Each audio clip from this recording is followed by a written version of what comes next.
that we follow here?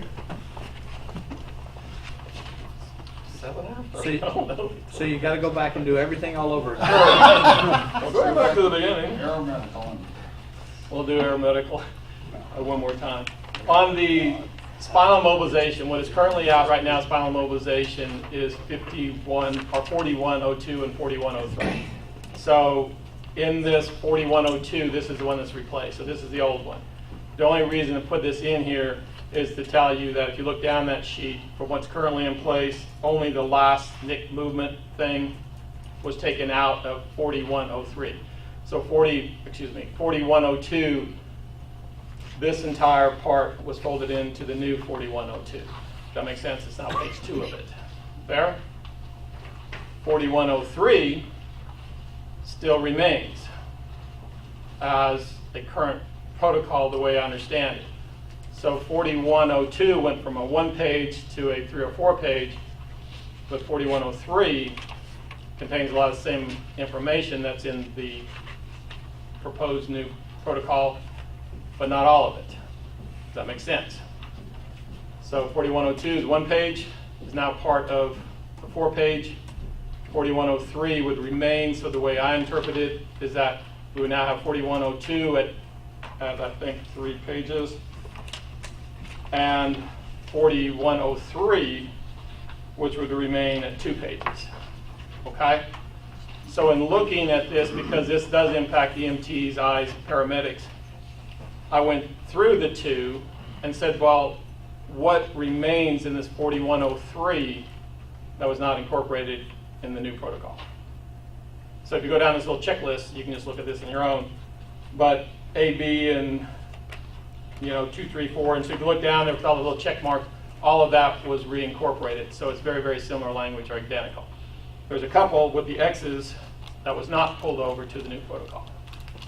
And so then when you look at the second page of this spinal trauma, you'll end up again with some that is in the new protocol and some that is not in the new protocol.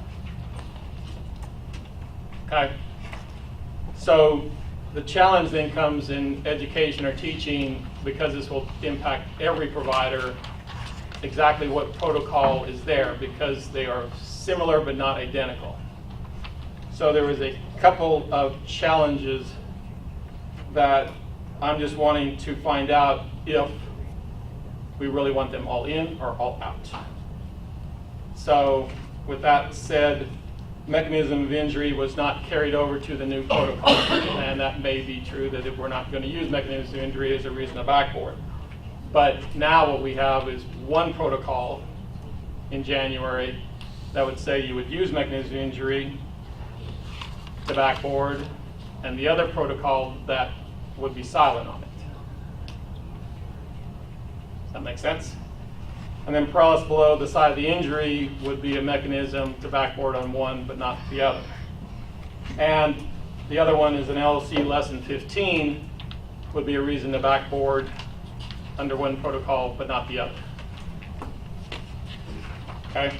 And then finally on the back, the mechanism injury, low injury, simple rear end, glass rule, front seat, all of that would be in one protocol and not the other.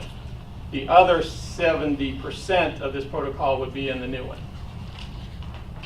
So I'm just trying to figure out if they can be combined into one and the decisions be made on those.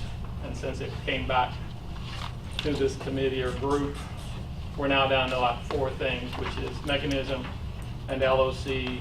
And other than that, when you look at the new protocol, which is a good protocol, those are the things. What was added was just a couple of things about the backboard being used as a mechanism to move somebody, put them on a stretcher, and then not have to keep them there. So again, that was this whole kind of concept. Then finally, at the end of the brand new protocol, as happens in all these, number 5 on the last page of the new protocol, it says patients who are likely to benefit from full spinal mobilization should be immobilized. And of course, that just means that lawyers can tell you, well, obviously at the hospital they became paralyzed, so you should have done it no matter what, all these reasons for not doing it. So I didn't like that necessarily, but I understand where that's at. And it also gives people an opportunity to say, well, we backwarded them because that's where we're at. I don't know, we've got a few minutes left, and this is not, for OEMS, I will definitely concur with Dr. Mills and everybody else that we should have reviewed that protocol before. Now we're down to public comment about how it impacts. But I do think if you looked at it within your own agency and your own educators, somebody's going to have to make a determination about whether LOC is going to make a difference on boarding or not, and whether mechanism is going to make a difference or not under the new guidelines of ITLS and BTLS and, or excuse me, ITLS and PHTLS and all those criteria. Because if you looked at them side by side in January, we're going to have protocols that share 70% and 30% are going to be a little bit different. And that's probably not ideal. So I don't know if anybody else had a chance to look at it or see anything about it. Or whether that group that was looking at that, because I didn't look at this specifically, about whether we can just make a determination on those things. Has anybody got any questions about that or where we're at with it? I only wanted to take up all that much time. What's your thoughts? It's hard unless you tear them apart and look at them, but anyway, it goes down and that's where it's at. And finally, I did put it in here, the submission for the new protocol. Connie Hall, who is a member of this, wanted us to look at a new protocol. Not now, I'm just going to give you the process on the idea of if there's a death in the field and it comes back up about what is law enforcement does. And I don't know, some agencies and counties have problems, some don't. But what's interesting about it, I'll just throw it up because it's very difficult to make a protocol on that. And the MEs come or don't come, law enforcement comes or don't come, the MEs get stuck for hours or they don't and they leave them and somebody else gets called and 911, who's in charge? Well, if you look at the protocol submission policy and procedure, I can't argue it, but by God, if you're going to submit one, Dr. Mills, in the future when I submit things, it is, as Jeremy or whoever wrote all this, but anyway, it is complex. So I was going to submit some information on that, but this does give you the exact outline. This is the other policy that's going to be coming in. So by this time, you have to go through a lot of work, which is appropriate. That, you know, how is this going to impact? What is it going to change? Cost of, we always say cost of a life saved and cost of a death, you know, or the number of people you have to be able to do, you know, blah, blah, blah. So, and all the research has to be submitted. So that process will now be in place for those that are thinking about changing it in the submission there. So that's the only things I've got. So as far as backboarding, I don't know. Do look at it, see if it's going to impact you or not. I know this is late in the day on this particular one, but we're also kind of new at it. And I think that if we want communication two ways, then we got to be responsible and really look at them and not wait until it comes out and then go, wow, that wasn't right, or what do we do in this case? So this does give us a rare opportunity because when meetings are scheduled, they got, oh, well, maybe we should look at that and change them. When these come out, I actually look at them and see. That's all I got. Okay, so the reason that there's two policies in there, one is for spinal injury, and the other one is specific to immobilization, which is why they're separated and why they were two different ones. Just for some further explanation on that. Also, all these policies have not only been approved by MSEC, but they were also approved by MPCC, which is why they're out for 30-day comment. So these have already been through the docs, and this is what the docs have agreed to. So that's where we're at. The protocol submission policy, it is difficult. It is a tough policy. But what we're doing now is everybody's just sending anything they want to Dr. Mills. It's being thrown on the agenda. Then there's a whole bunch of discussion, a whole bunch of argument. Doesn't make sense. Then we got to go back and appoint a committee, do a pilot, find more information. This policy has been approved by MPCC and we'll run through MSAT today. If you're going to submit a protocol, we encourage that. But be educated about what you're submitting. If it's something from another state, great. Get some background information on it. Get your medical director to sign off that they've looked at it and they think it would be a benefit to the state. You fill out all that information, you send it in. It goes straight to this committee. Okay, this committee looks at it. It's talked about amongst your peers, and then it goes to MPCC for final approval. So it's a pretty quick, easy, smooth process. but it makes you do the work on the front end and actually be able to explain why you want what you want. Maybe if you're required to do that, you're going to find, hey, this might not be such a great idea, you know, or maybe it's a wonderful idea nobody thought of, but it gives you something in writing. This is the policy. This is how you do it. So there's no more question about, well, I sent it to Dr. Mills and nothing happened, and then the next person says, well, I sent it to Dr. Mills and it got approved 2 days later. You know, we cut all that crap out because it's too much he said, she said stuff.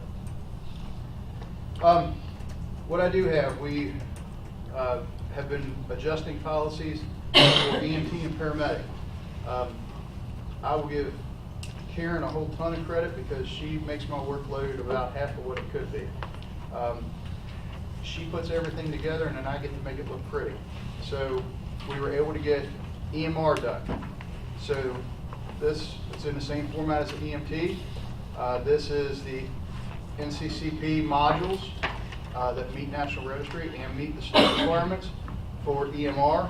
It becomes 2 modules, which is required by National. We added a 3rd module, which is the skills, just like we did for EMT. It is a 40-hour recert over a 4-year period. So your course is 16 hours, your MCI 4 hours, MAT 12 hours, and CPR 8 hours. The policy is adjusted to match that. Okay, the policy and the supporting paperwork and documentation. Okay, same as EMT, same as paramedic. We're just trying to get it across the board so that, hey, all of our stuff looks the same, all of it functions the same, and all of our documentation looks the same when it's submitted. So that got done thanks to Karen, and I appreciate all her help. One of the things that came up in MPCC, I've been working on, and Rita, I apologize to you ahead of time. I've just been out of time to get in touch with you to work on this more. A drug supplement sheet that would become an appendix in the protocol. This has all of our drugs, tells you all about the drugs that we have, the dosages and everything, and how it's given are in there. We don't have that, but I've had multiple requests for that. So it's there. This is complete, the drugs that we have. So we will, MPCC has already voted to add that as an appendix. We'll send it through the process here today. TXA came up at our last meeting, optional protocol 4112. At the last meeting, there were some concerns or questions, and it kind of just got in a mix, but we ended up getting more information on the TXA protocol because there were several people involved, and there was a group doing a pilot program, and basically, unknowing to me, we were stepping on toes and didn't realize it. So that's not what we're about, not what I want to do.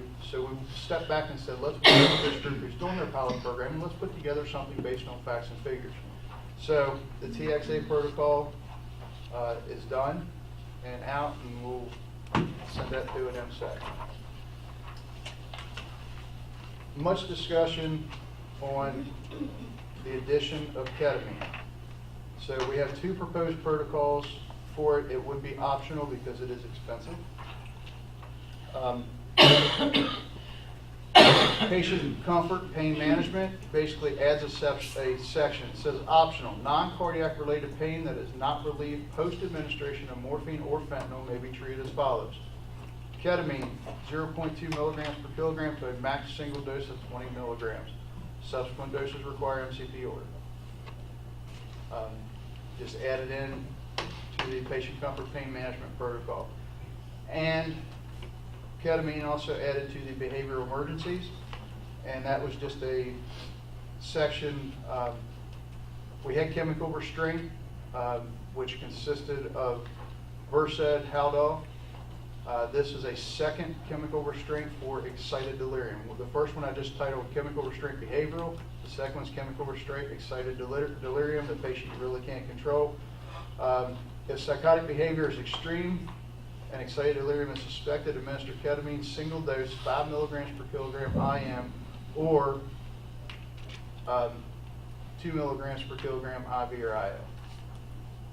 Subsequent doses require medical command, and there's a note with it, if suspected or known presence of benzodiazepines in the patient, consider half the dose to minimize respiratory pressure. Ketamine was brought up at MPCC. I had a list of things that I talked to the docs about, told them that, hey, this is coming in the future. This is one that they were pretty open to. So hopefully we can push those up the chain and get it out. Again, both those are optional pieces because it's an expense to the squad.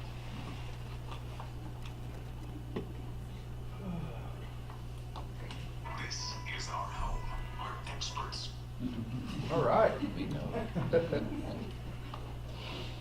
Okay, any questions on any of that? Shane. And that's not for RSI, correct? Mhm. Not RSI. Do not have it as part of the RSI at this point. Okay.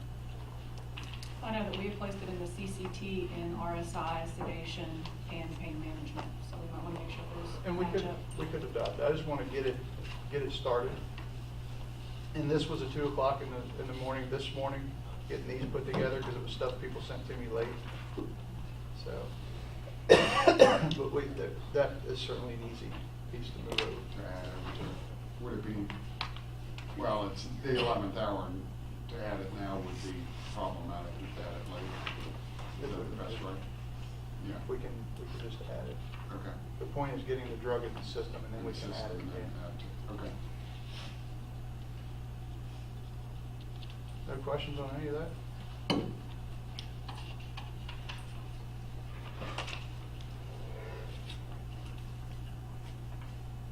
else? So how does that process, as far as being able to review those, go as far as dissemination before the public comment? I'm just saying, as far as looking at fitting all of that looks good, I'm just saying, that's the same, I don't want, like something similar to this happening where, until you really look at how things impact training, education, and those kinds of things, or what things are happening. These will be in your packet, your Yeah. MSAC packet that you get. And then my recommendation at MSAC is going to be to roll these out for comment now and then take them to MPCC.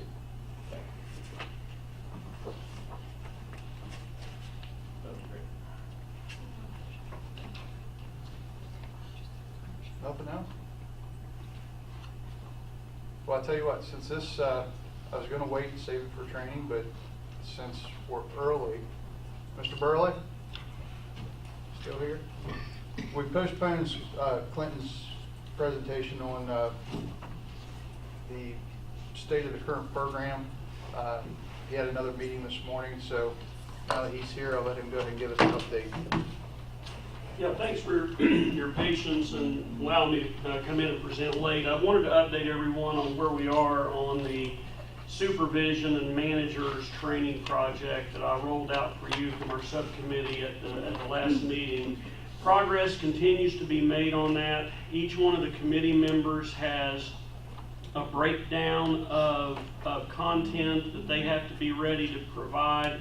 Some of them have completed those and they've come in on our regular slide structure and are ready for delivery. Others are still being prepared right now. The deadline to have all those to us is October the 10th, and the first trial or beta test of the supervision model is going to be rolled out at the instructors conference at Canaan the first weekend in November. If that goes well, then we'll do minor tweaking to the slides, expand the content for managers and executives, and then we will do a complete course at the Escape Conference down in Pipestem coming up in February. That'll be probably a 4 to 5 day content course. So from the time that this was envisioned until all the content is rolled out, it's going to be about 7 or 8 months for both supervision as well as the manager and executive. It's really good. The content that's come back so far is stellar. I think we're really ramping up preparation of our leaders. So I hope that you'll be able to have folks attend that instructors conference.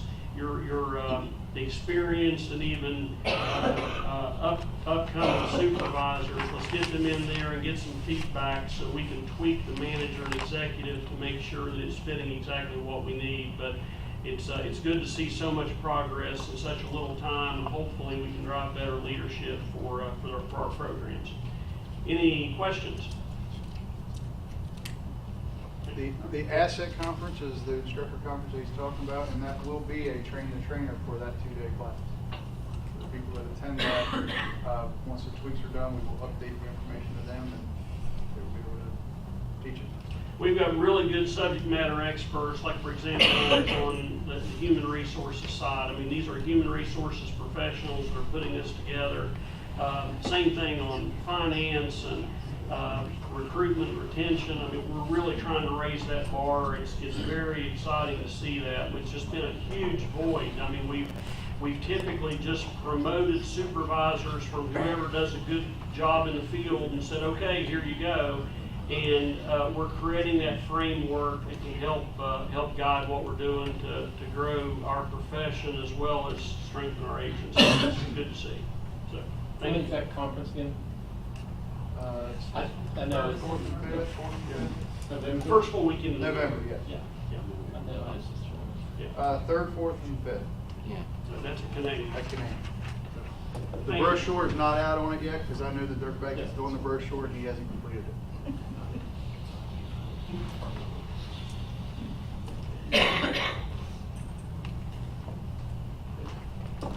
Anything else, policy procedure? Okay, I do have one more thing.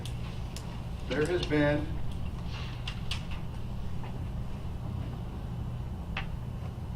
an issue with hazmat awareness and getting it approved, and it's not an Office of EMS problem. There's a legislative rule about it, but the issue is a lot of our EMS departments are still within fire departments, and they're getting certificates, and the certificates, especially most of them for public service training, say NFPA 472. That's been an issue. So the fix for that is to get a ruling from the Chemical Safety Board. I got the ruling from the Chemical Safety Board last night, and I'll just read it to you. The emails in response to your recent telephone conversation with U.S. Chemical Safety Board personnel Mark Kosniak regarding the suitability of various training courses to satisfy the Chemical Safety Board recommendation number 207, blah, blah, blah, blah, blah. The recommendation requested was that a revision be made to the West Virginia Office of EMS rules and codes to require annual hazardous materials hazmat response refresher training for all emergency medical personnel in West Virginia. As you know, on December 29, 2015, the Chemical Safety Board closed this recommendation as an acceptable action when WVOMS approved the new policy requiring all state EMTs to have 4 hours annually of hazmat awareness training, equivalent to OSHA's 1910-120 training requirements. We understand that some EMS personnel have been providing EMS with certifications from training courses meeting either NFPA 472 or NFPA 473 in lieu of the OSHA 1910-120 training to meet this requirement. As the Chemical Safety Board recommendation required annual hazardous materials response refresher training in quotes without specifying a source, and after comparing the content of NFPA 472, 473, and OSHA 1910-120 standards, the Chemical Safety Board considers successful completion of either of these 2 NFPA training courses to be equivalent to 1910-120 awareness training for satisfying the annual hazardous materials response refresher training requirements specified in the Chemical Safety Board recommendation. If you have any further questions, please contact me. Director of Recommendations, U.S. Chemical Safety Board. So, that will come up at MSAC, and recommendation is going to be to immediately change that. Good. Can you describe the training? Like, is it online, in-house, how many hours, how does it work? That's however you want to get it. It just has to meet those standards. So what I wrote up. So there's a little more to it. And you're not limited by something that specifically says that if it meets the NFPA standards. standards. And the difference in the That's two what John's been saying standards, you needed. NFPA 472 is specific to all, well, it's not specific, it's all inclusive hazmat awareness. 473 is specific to EMS, which is why I asked for a ruling on both of them.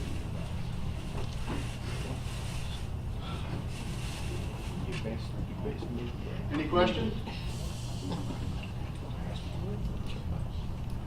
Okay. Well, that's what I'm wondering, is whether that's. This committee is adjourned. Next committee is training.